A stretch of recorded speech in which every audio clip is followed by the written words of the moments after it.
السلام علیکم۔ ہندوستان پر حکومت کرنے والے کامیاب ترین خاندانوں میں سے ایک مغل خاندان تھا، جس نے تقریباً 250 سال تک ہندوستان پر حکومت کی۔ انتہائی کم مسلم آبادی ہونے کے باوجود اس خاندان نے پورے ہندوستان پر انتہائی خوبصورتی اور کامیابی کے ساتھ حکومت کی، جس کی مثالیں آج تک موجود ہیں۔ مغل سلطنت، جس کا 16ویں اور 17ویں صدیوں میں برِ صغیر پر زبردست غلبہ تھا، تاریخ کے سب سے بڑی اور طاقتور سلطنتوں میں سے ایک رہی ہے۔ مغل بادشاہ اس خطے میں استحکام اور خوشحالی لائے تھے، لیکن 18ویں صدی تک ان کا کنٹرول ختم ہونا شروع ہو گیا تھا۔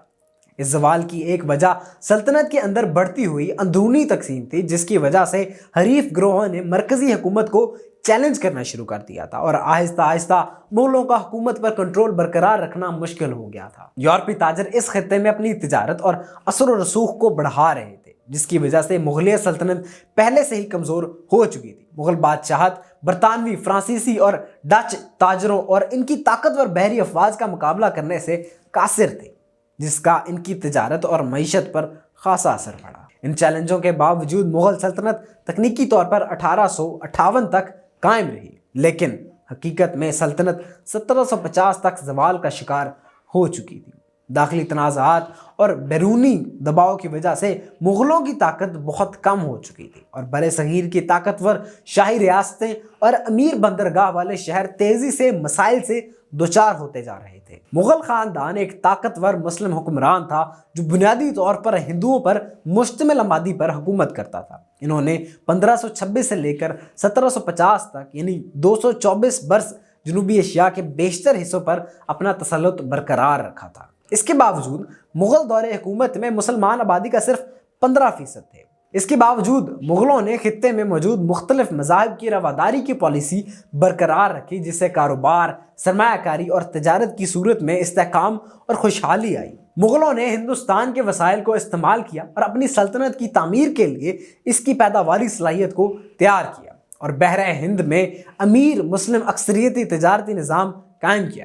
ہندوستان ایشیا کی عالمی منڈی میں ایک مرکزی حیثیت اختیار کر گیا، جس میں مختلف پس منظر اور خطوں سے تعلق رکھنے والے مسلمان بنیادی تاثر تھے۔ یہ ایک مشترکہ زبان، مشترکہ اخلاقی ضابطوں اور بحرہ ہند کے خطے میں مسلمانوں کے درمیان مشترکہ تجارتی روایت کے ذریعے سہولت فراہم کی گئی۔ مغل سلطنت ماضی میں دنیا کا ایک اہم حصہ تھی۔ جنوبی ایشیا میں لوگ زیادہ تر چاول کی خوراک اگاتے تھے، لیکن مغل سلطنت میں ایک مضبوط مینوفیکچرنگ انڈسٹری بھی تھی۔ یہ ٹیکسٹائل پوری دنیا میں مشہور تھی اور اس کی تجارت کی جاتی تھی، جس سے ہندوستان میں بہت زیادہ دولت آتی تھی۔ ہندوستان، چین اور پرشیا کے تاجروں کے لیے ٹیکسٹائل یہاں سے خریدنے کے لیے ایک مقبول جگہ تھی، لیکن یہاں کی دولت کے انبار نے غاصبوں کو اس سلطنت پر قبضہ کرنے کی ترغیب بھی دی۔ مغل ریاست 16ویں صدی میں سلطان بابر نے 1526 میں سلطان لودھی پر اپنی شاندار فتح کے ساتھ قائم کی تھی، لیکن بابر 2 سال بعد چل بسا۔ لہٰذا یہ بابر کی قیادت تو شاید نہیں تھی جس نے اس کے خاندان کی شان کو برقرار رکھا تھا۔ کامیابی اس کے پوتے اکبر کی تھی، جو مغل علاقوں کو وسعت دینے اور ایک انتہائی مؤثر حکمرانی کا ڈھانچہ قائم کرنے میں کامیاب رہا۔ 17ویں صدی کی شروعات تک مغلوں نے دنیا کی تاریخ میں دنیا کی سب سے زیادہ آبادی والی اور دولت مند ترین سلطنتوں میں سے ایک پر حکومت کی۔ اس دولت کو وسیع پیمانے پر پھیلانے میں مؤثر طرز حکومت نے یقینی بنایا تھا۔ مغل حکمرانوں نے ایک زبردست بیوروکریسی قائم کی تھی، جس میں ہندو اور مسلمان دونوں ریاست کے افسر بن سکتے تھے، جنہیں منصبدار کہا جاتا تھا۔ یہ فوجی اور سول رہنما ہوتے تھے اور وہ سلطنت کی جانب سے ٹیکس وصول کرتے تھے۔ بدلے میں انہیں زمین کے حقوق اور زبردست حیثیت ملتی تھی۔ مغل حکمرانی کے پہلے 150 سال کے بعد شہنشاہ جہانگیر اور شاہ جہان کے دور میں رئیس حضرات تیزی سے امیر ہوتے گئے۔ سلطنت کی فوج کی حمایت حاصل ہونے سے یہ رئیس اتنے طاقتور بن گئے کہ دہلی کے کمزور مرکز کو چیلنج کرنے کے قابل ہو گئے تھے۔ پھر 1700 کے لگ بھگ رئیس اتنے امیر بن گئے کہ اس دور کے بعد مغلیہ سلطنت زوال کا شکار ہونا شروع ہو گئی۔ اب ریاست کمزور اور امراء بہت طاقتور ہو گئے تھے۔ ریاست کو امراء کے بارے میں فکر تھی، کیونکہ اب ان کے پاس بہت بڑی فوجیں تھیں۔ اس سے مسائل اور لڑائیاں پیدا ہوئیں کہ اگلا شہنشاہ کون ہوگا۔ 1700 کی دہائی کے آخر میں مغل سلطنت کو 2 بڑے مسائل کا سامنا کرنا پڑا: مذہبی رواداری میں کمی اور بہت سی جنگیں۔